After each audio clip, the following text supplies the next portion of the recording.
Tafadhali tuketi chini, asanteni sana. You can sit. You can sit. Ladies and gentlemen, let me first take this opportunity to apologize. I know the media had been called here for earlier, I think 2-3 hours earlier. We thought we would crack this because I had so many professors. But I think the more professors we had, the more things got difficult. So, but let me apologize, but finally, we have a very good product. I am very proud of the agreement that has been reached between my officials at the Ministry of Education and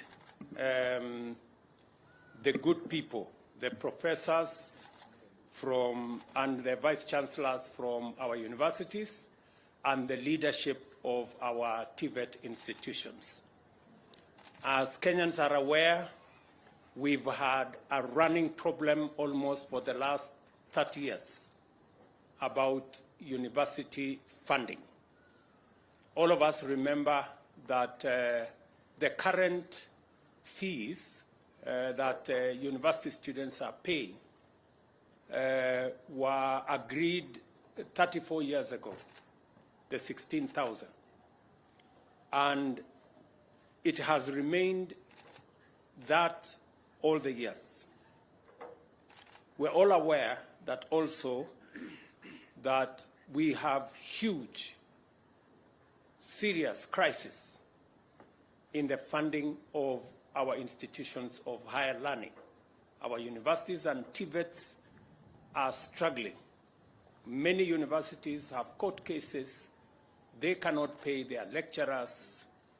And statistics show that the 54 billion that we budget for university education is less than 50% of the requirement of our universities to carry out the curriculum being taught in our universities. As a result, universities have been forced to cut corners, if I may put it crudely, and look for alternative ways of trying to get our students taught. And therefore, it became necessary, and I did ask my economic team, led by Professor David Ndii, who is here, to sit down with our university vice chancellors. They've had many meetings. I have had many meetings myself with the team that was negotiating. I think I have had 7 different meetings for many hours. I am happy to announce to the country that finally we have a new funding model for our universities and our TVETs in the Republic of Kenya that will provide adequate resources that are predictable and that are adequate for the teaching of our children, because we believe that as a country, the single biggest resource we have as a nation is our human capital. And education is the instrument that we use to sharpen our human capital. Any underinvestment, any challenge in our education spells not very good news to our human capital. And therefore, I want to make the following statement. In recent times, higher education has experienced significant expansion, providing numerous high school graduates with opportunities to pursue a university degree or a college diploma or a certificate in a TVET. However, it also encounters various challenges, primarily due to the massive enrollments and inadequate funding. Most of our universities are sagging under a heavy burden of huge debts arising from unpaid staff salaries, unremitted statutory deductions, pensions, SACCO dues, bank loans, and unpaid suppliers. In total, our universities are indebted to the tune of 60.2 billion Kenya shillings, a figure that continues to grow every month.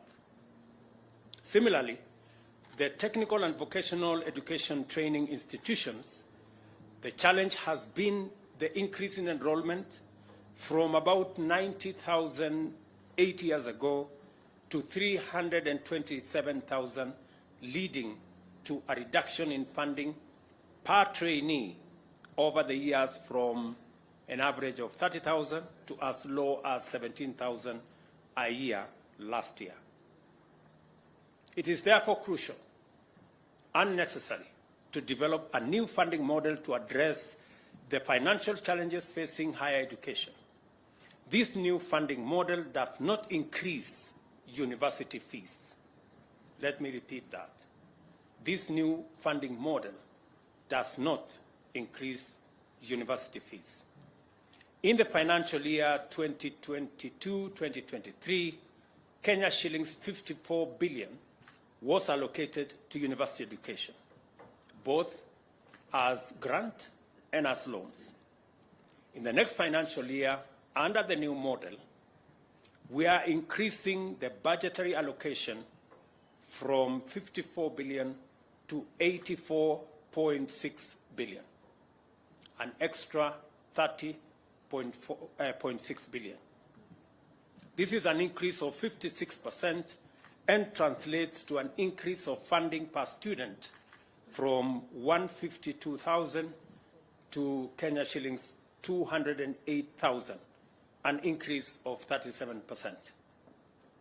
The budgetary allocation for TVETs will increase from 5.2 billion this financial year to Kenya shillings 10 billion in the,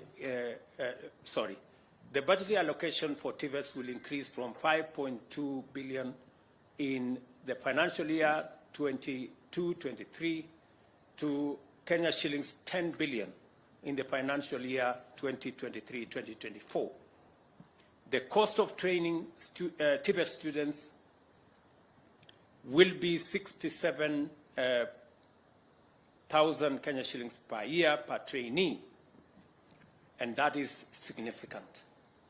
Universities and TVETs will no longer receive, under the new funding model, block funding in form of grants based on differentiated unit costs. The government has resolved that university funding will henceforth be student-centered and be apportioned to individual students according to their level of need.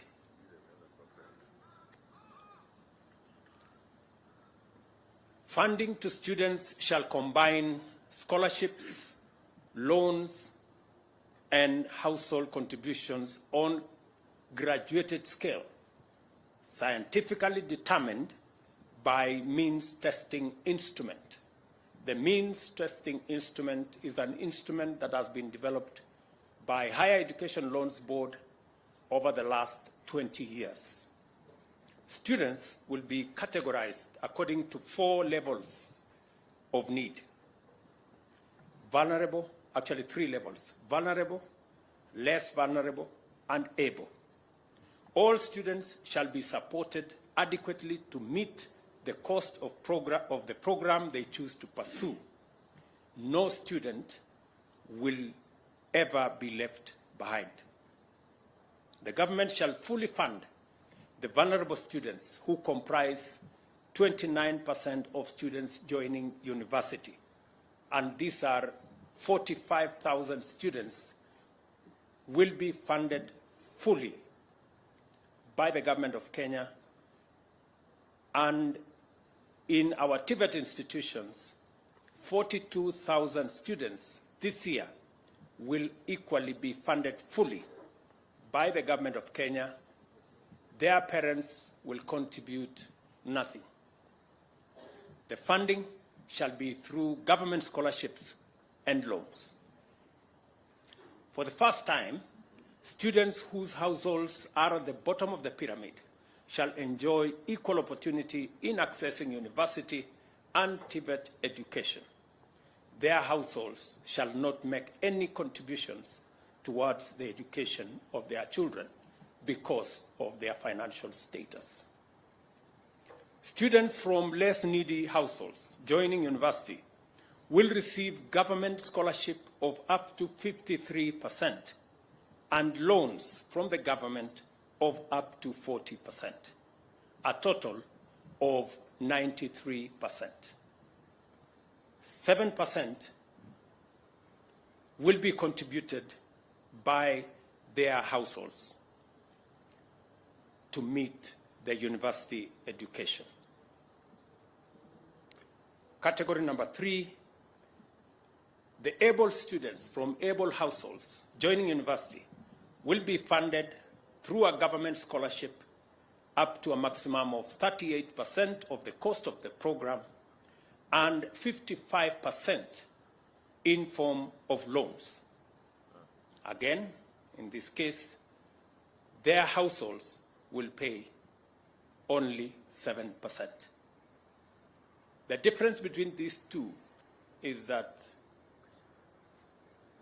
the less needy students will get more scholarship and less loan. The able students will get more loans and less scholarship. In the TVET category, the less needy students joining TVET will receive government scholarship up to a maximum of 50% and 30% loans from the government. Their households will pay 20% of the cost.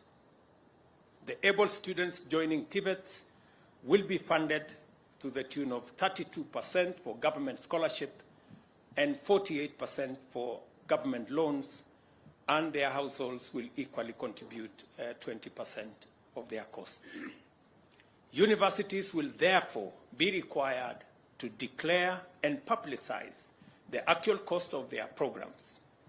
No public university shall levy additional charges or raise its fees without the approval of the University Funding Board.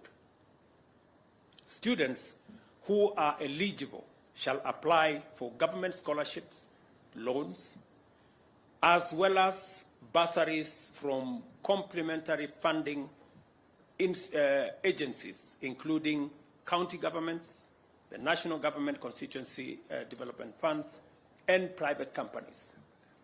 The University Funding Board shall share information with students on availability of sources of funding through its portal and streamline the application program.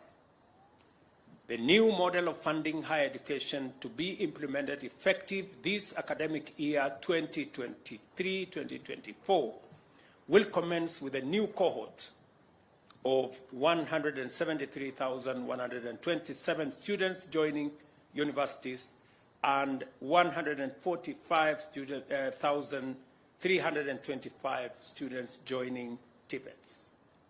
All continuing government-sponsored students shall be supported in line with the previous existing funding model. Starting from 2023-2024 academic year, the process of placing students to universities and TVETs shall not be linked to funding. All universities and TVETs shall, with immediate effect, disclose and provide information on the cost of their academic programs to the Kenya University and Colleges Central Placement Service.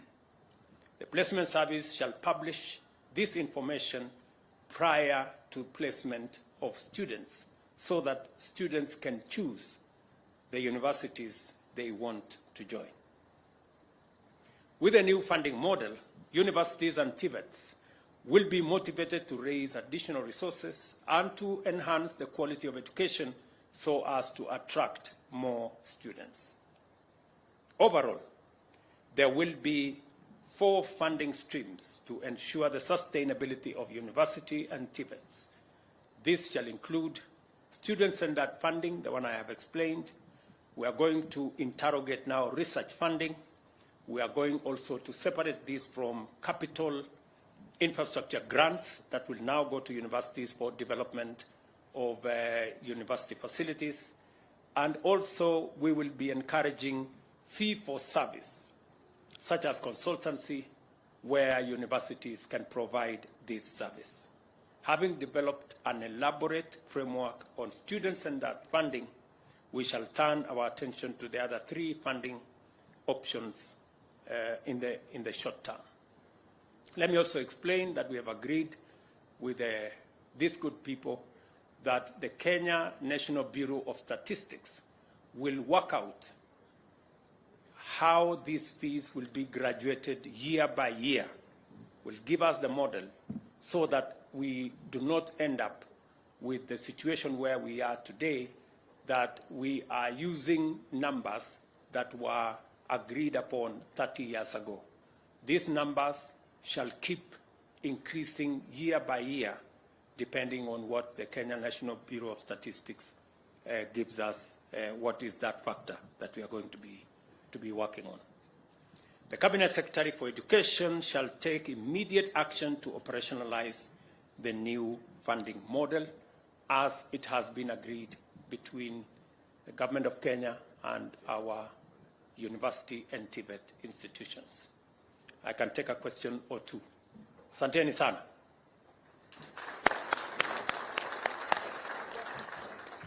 Kuna maswali pale? My name is Shadrach Miti from KTN. We know up to now there has been an unusually delayed opening of the COPS portal. Perhaps in the discussion, how soon are we going to see that so that now students can start applying for the same? And in the discussion, were there any agreements around placing governments, students in private universities, because it's a discussion that has been on for some time? Thank you very much.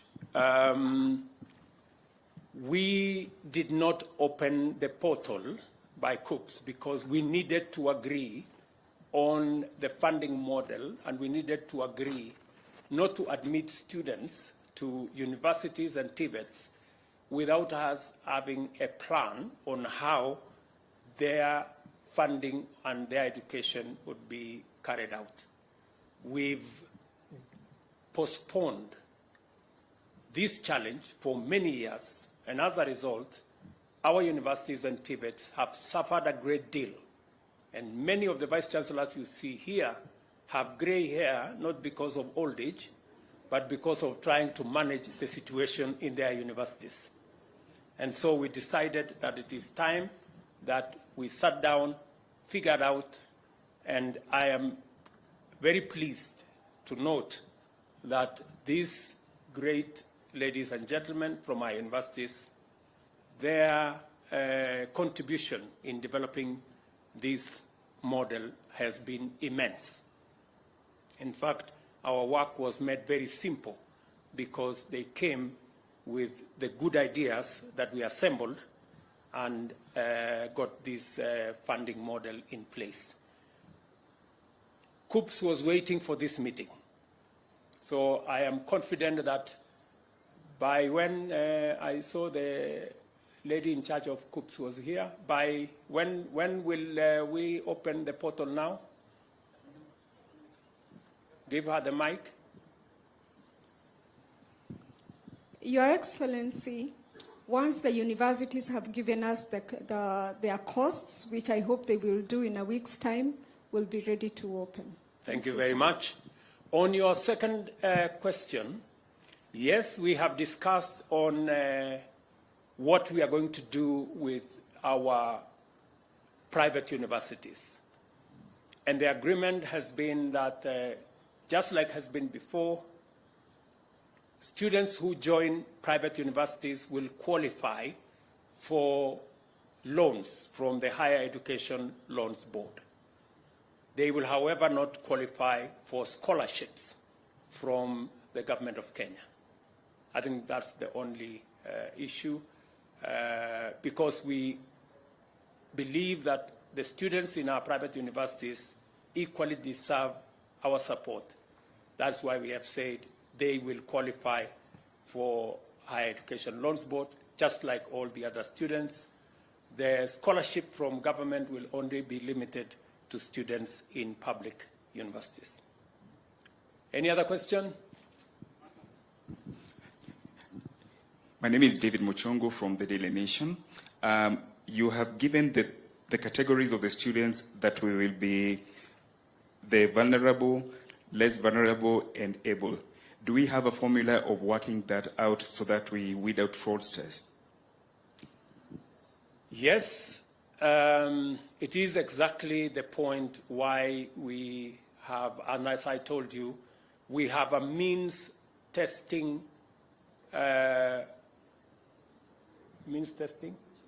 instrument. We have a means testing instrument that has been in the works since I was at the university, almost 25, 30 years ago. And it has been refined, and it is scientific, and I am confident that it can deal with the challenge of fraudsters. Maybe give the mic to Mr. Ingera, I think he's in our midst, to speak to that particular subject. Mr. Ingera is the means testing instrument able to deal with the challenge of fraudsters trying to take advantage of our university funding program. Thank you, His Excellency. I can confirm we have a lot of linkages with Kenya Revenue Authority. Maybe you can look at those cameras so that... Yes, I want to confirm that the means testing instrument has linkages with the Kenya Revenue Authority, the Registrar of Persons, and we fetch data from all these people. Remember again, the local chief has to sign off that form, and also your local pastor. So if you have to lie as a fraudster, then you lie with all those good people. Thank you. Okay. Finally, I think we are good. Situachi hapo, niko na wageni wengine, poleni wadosi.